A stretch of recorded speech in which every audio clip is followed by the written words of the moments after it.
Está en la línea la famosa doctora Lorian Jiménez Faibi, quien es jefa del Laboratorio de Genética Molecular de la UNAM, es doctora en Ciencias Médicas con especialización en microbiología, es egresada de la Universidad de Harvard y es una de las voces que más nos ha sacudido con respecto a su visión de qué está pasando realmente y no lo que dicen noche a noche las conferencias de López-Gatell. ¿Qué está pasando realmente con la pandemia en nuestro país? Doctora, qué gusto saludarle. Muy buenas tardes. ¿Qué tal? Muy buenas tardes, Carlos. Un placer, como siempre, estar en el programa. Hombre, pues me da mucho gusto saludarla en este día pues tan importante que tal y como se marcó en el calendario, 25 de junio, tal y como lo dijo el doctor López-Gatell, pues hoy se acabó la pandemia, ¿no? Bueno, cumpliendo su pronóstico fielmente, ¿no? Así lo dijo en abril, sí. Desafortunadamente también han dado muchas otras cifras que jamás han llegado. No, ha anunciado picos, ha anunciado valles y mesetas y desaceleraciones y terminaciones de cosas que pues no pasan, ¿no? Es desafortunado pues que se tenga este tipo de comunicación equivocada por parte del gobierno federal, porque, bueno, desde luego no hubiera tenido él manera de saber cuándo el pico iba a llegar, si en este momento, después de todo, y de todo lo que ha pasado y de todo lo que se ha estudiado, el caso de México, ¿no?, con relación a la pandemia, todavía ni los expertos saben cuándo llegará nuestro pico. Entonces, pues sí, era complicado que el doctor López-Gatell lo supiera también, ¿no? Lo desafortunado es que se han ido marcando fechas arbitrarias en el camino. Se ha ido diciendo, en tal fecha vamos a llegar a un pico, la gente espera eso. En tal fecha ya podemos salir del confinamiento, la gente está esperando eso. Y cuando esas fechas se dan, aunque no ocurran los picos y las desaceleraciones, pues la gente en ese día está lista para salir a la calle, y esto ha sido un mensaje muy equivocado. ¿Cómo está en este momento la pandemia con base en los datos que tenemos a nuestro alcance, doctora? ¿Sigue subiendo? ¿Ya estamos bajando? ¿Sigue subiendo, pero cada vez sube a menos ritmo? ¿Qué podemos decir de eso? No, la pandemia en nuestro país sigue subiendo. El ritmo, no hay una desaceleración real. Basta con ver las cifras, ¿no?, recientes. Vamos a poner simplemente los casos y defunciones. Los últimos 15 días. En 15 días se han sumado 72,546 casos nuevos. Esto representa el 37% de todos los casos que se han reportado desde el 27 de febrero. Y se han sumado 9,675 defunciones, que son el 40% de todas las defunciones que se han dado. Entonces, en los últimos días, simplemente antier, se alcanzó una cifra récord en términos del número de casos, en dos de las más altas cifras de defunciones ocurrieron en los últimos 4 días. Es decir, todo no existe una desaceleración. Matemáticamente me refiero, ¿no? No hay datos que corroboren que existe una disminución o desaceleración o que entramos en alguna suerte de estabilización, como ayer lo señalaba el doctor Alomía, que mostrando las gráficas... El brazo derecho de López-Gatell. Así es, y mostrando sus gráficas de tendencias, se le ocurrió decir, pues sí, miren, ahora parece que ya estamos en un periodo de estabilización, e incluso los últimos días parece que vamos disminuyendo, ¿no? Eso fue lo que dijo anoche, y teniendo un día récord tanto en cifras de casos confirmados como de defunciones. Entonces, bueno, pues el mensaje es pues ya dejó de ser controvertido, ¿no? Son mentiras, pues. Este mayor número de casos que hemos tenido recientemente, que no hay día que no estemos en 4,000, 5,000, 6,000 al día, ¿no se debe a que se estén haciendo más pruebas? Oh, no, ojalá fuera eso, ¿verdad? Ojalá fuera eso. No, en México no se hacen más pruebas, esto es una mentira. Y de hecho no se ha dicho que sea así. De hecho, López-Gatell sí algo ha hecho es siempre desestimar el valor de hacer pruebas o de ampliar el número de pruebas. En México, para que se sepa claramente, al día se hacen en promedio 10,000 pruebas, pruebas. Pero el número de pruebas, que es un número ridículamente bajo, poniéndolo en perspectiva, en China se hacen 3.7 millones de pruebas al día. Bueno, pero es China. Y en Estados Unidos se hacen 550,000 pruebas al día. Bueno. Ok, entonces, bueno, y nosotros hacemos 10,000, queriendo decir... O sea, digamos, en proporción poblacional, para estar con Estados Unidos, que por cierto Estados Unidos también lo han criticado por bajas pruebas, nosotros tendríamos que estar haciendo unas 180,000 pruebas al día y estamos haciendo 10,000. Necesitaríamos estar haciendo arriba de 150,000 pruebas al día, como mínimo, como mínimo. Ahora, esto tiene menos que ver con la población que con el número de casos.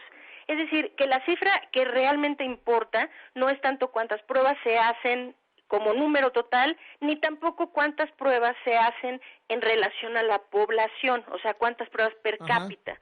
Lo que interesa es cuántas pruebas se hacen por cada caso confirmado nuevo. Esa es la cifra que importa. ¿Por qué? Porque hacer pruebas no importa solamente para poder diagnosticar y decir, pues ahora tenemos 200 casos. Súmale uno más a la cuenta, ¿no? No. Exacto. No son para eso, no son para reportar números. Las pruebas sirven para identificar a los casos y que se puedan aislar, que de esos casos se pueda dar un seguimiento a sus contactos y en sus contactos detectar a los positivos para también aislarlos. Esto sirve para cortar las cadenas de transmisión y para darle a los casos positivos atención temprana. Entonces, aquí la cifra que realmente interesa es la de número de pruebas por caso confirmado. Ahí Estados Unidos está entre todos los países del mundo como en un punto medio. Está haciendo aproximadamente unas 200 pruebas, más o menos unas 200 pruebas por cada caso confirmado. A los países que les ha ido muy, muy bien, como Vietnam, como Taiwán, como Corea del Sur, ellos todos rebasan las 1,000. Bueno, de hecho, Vietnam hizo una cosa de locura. Actualmente ya casi no hace pruebas porque tiene el problema muy controlado. Pero llegaron a hacer una cosa loquísima, como 32,000 pruebas por cada caso confirmado. Claro, es el país que mejor le ha ido porque no tienen una sola defunción. De ahí para abajo, Taiwán hacía más o menos 1,500 pruebas por cada caso confirmado. Y para que lo pongamos en perspectiva, bueno, los que les ha ido mejor siempre son los que han tenido más pruebas por cada caso confirmado. Y ahora, nosotros, en nuestro país se hace 1.6 pruebas por caso confirmado. O sea casi ni a tu esposa, ¿no? O sea, te da a ti y ni a media esposa te lo hace, ¿no? Bueno, y no digamos eso. Es decir, no hay seguimiento en absoluto. No hay rastreo de contactos, desde luego, porque es casi prueba por caso. Sí. Pero, es decir, para darle de alta a un paciente... ¿Tú te paciente... sientes mal? A ver, ven, újole, sí tuviste. Oye, ¿por qué no le hace pruebas a mi esposa, a mis hijos? No, ellos no. No, ellos no. Usted váyase a su casa, contagia a toda su familia y a su familia no le vamos a hacer pruebas, porque aquí no hacemos pruebas, porque el doctor López-Gatell desestima el valor de hacerle pruebas. Es el antipruebas, ¿no? Ahora, es el antipruebas. Comparados con el resto del mundo, no en términos de pruebas, sino en términos de cómo va la pandemia, contagios, muertes, sobre todo, el presidente López Obrador ha sistemáticamente presumido que le hemos logrado domar, que hemos logrado aplanar la curva, que somos uno de los mejores países del mundo. ¿Qué nos dicen los datos de México comparados con el resto del mundo? Ok, pues lo que nos dice es que que nuestra situación es terrible, ¿no? Que estamos en una muy mala situación. Para poner todo esto en perspectiva, si se hace un listado de los 215 países que reportan sus cifras de COVID internacionalmente, de 215 países, actualmente estamos en el sitio número 11 en términos del total de casos confirmados. 11, solamente por debajo estamos por debajo, un momentito, lo tengo aquí, de Estados Unidos, Brasil, Rusia, India, el Reino Unido y algunos otros, en fin. Pero en términos de defunciones estamos en el sitio número 7 y en 2 o 3 días estaremos seguramente en el 5. Los 6 países que están por arriba de nosotros son Estados Unidos, Brasil, Reino Unido, Italia, Francia y España.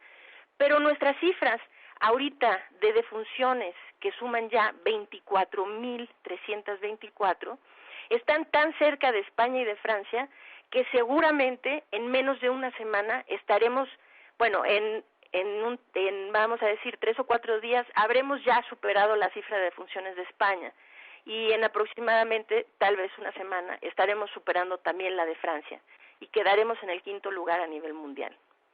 Así que nuestra situación pues es muy muy mala. Ahora, lo que es muy malo de esto es que, claro, pues estamos peleándonos por los primeros 10 lugares de los peores escenarios a nivel mundial. Pero lo que nos pone a nosotros en un lugar todavía más precario es que no se está haciendo nada para solucionarlo. Es decir, que cómo paramos el problema, cómo detenemos el problema y hacemos que se dejen de contagiar las personas y que dejen de haber personas muertas. Pues lo que se puede hacer para eso no lo estamos haciendo. Entonces, seguimos subiendo en la escala de los peores escenarios, pero sin ninguna estrategia puesta ya en marcha, ni siquiera sugerida o planteada para detener la catástrofe que está ocurriendo. No, y de hecho ya nos apodaron los BRIMUS, ¿no? Así como hay los BRICS, que son los de desarrollo, Brasil, Rusia, India, China y Sudáfrica. Ahora tenemos los BRIMUS, que son los países que peor lo han hecho contra la pandemia, que es Brasil, Rusia, India, México y Estados Unidos. BRIMUS, ¿no? De escándalo esto, ¿no? Bárbaro. Sí. Por último, doctora, ¿hay modo de saber, con los datos a la mano, con las tendencias a la mano, cuándo sería el mentado pico, pero sobre todo, cuándo esto ya se acabaría? Pues no hay una buena manera de saberlo, en realidad, porque los datos que tenemos de la Secretaría de Salud son datos de muy mala calidad, pero sí hay algunas proyecciones bastante serias que indican una suerte de pico alrededor del 5 de agosto, Ahora, la gente sí tiene que recordar esto, que los picos no son como los ha pintado el doctor López-Gatell, que es una curva que asciende muy rápidamente, que se hace un vértice muy fino y después desciende rápidamente. En realidad, estas curvas, y sobre todo en nuestro caso, porque como no hay una intervención de contención, como no se está haciendo el rastreo de contactos, el aislamiento selectivo de los casos confirmados, nuestro descenso será sumamente lento. Esto quiere decir que tardaremos meses en llegar a un punto en donde no estemos ya registrando arriba de 200, 300 o 400 muertos por día. Entonces, la estimación es que tal vez alrededor de principios o mediados de agosto se dé una suerte de pico.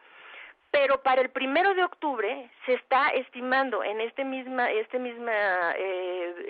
proyecciones, se estima que podríamos llegar a tener entre 101,000 y 137,000 defunciones para el 1 de octubre, con la curva todavía muy alta, es decir, con la curva todavía marcando arriba de 400 defunciones por día.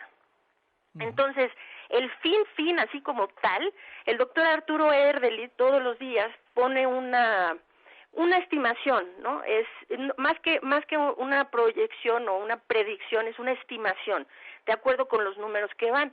Y en su última, pues él está marcando un descenso de nuestra curva que va por allá del 25 de diciembre.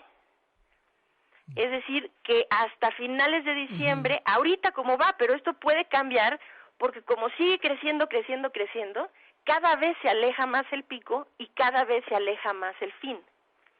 Entonces, cuando el doctor López-Gatell se sienta ahí y dice, pues yo les dije que iba a ser una epidemia larga, sí, pero nunca dijo que iba a ser una epidemia en donde entre 500 y 1,000 personas se iban a morir todos los días de aquí a enero, febrero o marzo del siguiente año, ¿no? Sí. Estábamos hablando de que con la curva ya aplanada, es decir, ya con un mínimo de casos diarios y de defunciones diarias, entonces se extendiera hasta que viniera una vacuna. Pero es una irresponsabilidad innombrable, o sea, imperdonable, que se permita que se siga extendiendo con esta cantidad de muertos por día. Muchísimas gracias, doctora. Qué gusto saludarle y muy buenas tardes. Muchas gracias. Un placer. Igualmente, Lorian Jiménez Faibi, jefa del Laboratorio de Genética Molecular de la UNAM, doctora en Ciencias Médicas con especialización en microbiología, egresada de la Universidad de Harvard.